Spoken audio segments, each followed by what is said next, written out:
lewatkan saja untuk Marin.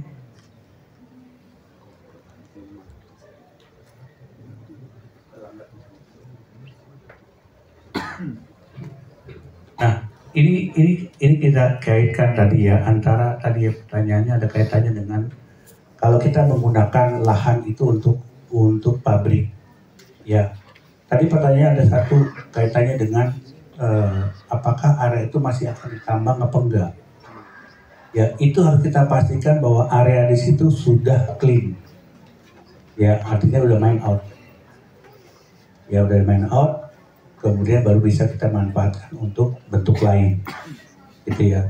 Tentunya ini sepersetujuan dari Minerba.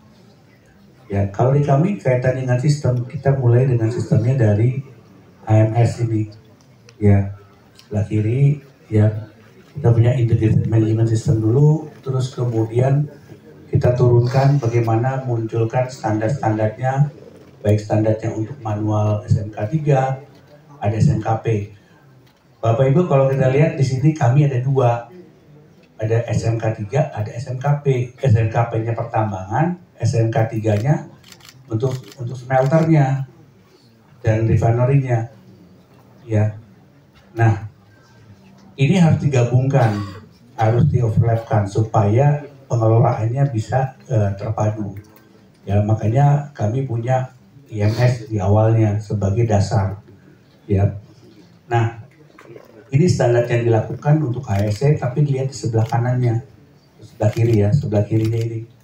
Ini adalah operational excellence-nya. Tetap kita bicara pada sustainability framework, di mana dalam sustainability framework ini kita perlu beberapa standar peraturan Indonesia harus dipenuhi terlebih dahulu, ya, baru beyond.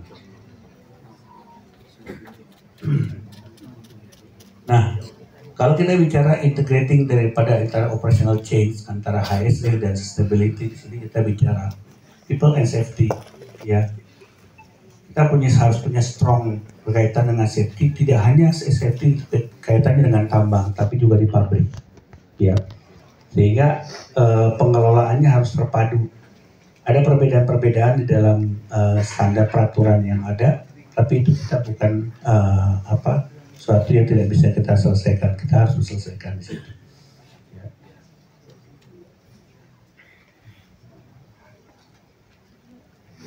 Kemudian kalau kita bicara HSE, ada SMK 3, ada SMKP, terus kemudian ada ISO 14001, ISO 45001, ya. Tapi kalau Bapak Ibu lihat ke sebelah kiri, ya, ini ada standar-standar yang saya katakan beyond, di mana pasar dunia, di mana perbankan menginginkan kita memenuhi kegiatan yang melebihi daripada yang sudah diatur di sini, ya. Sehingga apa?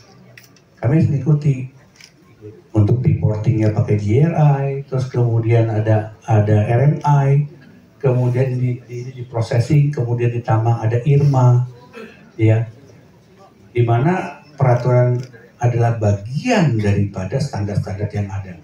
Selebihnya adalah beyondnya. Nah, ini yang harus kita lakukan di dalam penambangan dan hilirisasinya.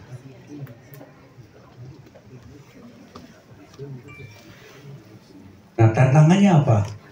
Kalau kita bicara tantangan, tentunya kalau ditambang sebagai extractive industry, ya, tantangannya tentunya adalah masalah kalau di kami logistik. Ya, Pulau Obi yang tidak ada apa-apa, kami harus bangun, termasuk pelabuhan, termasuk PLTU.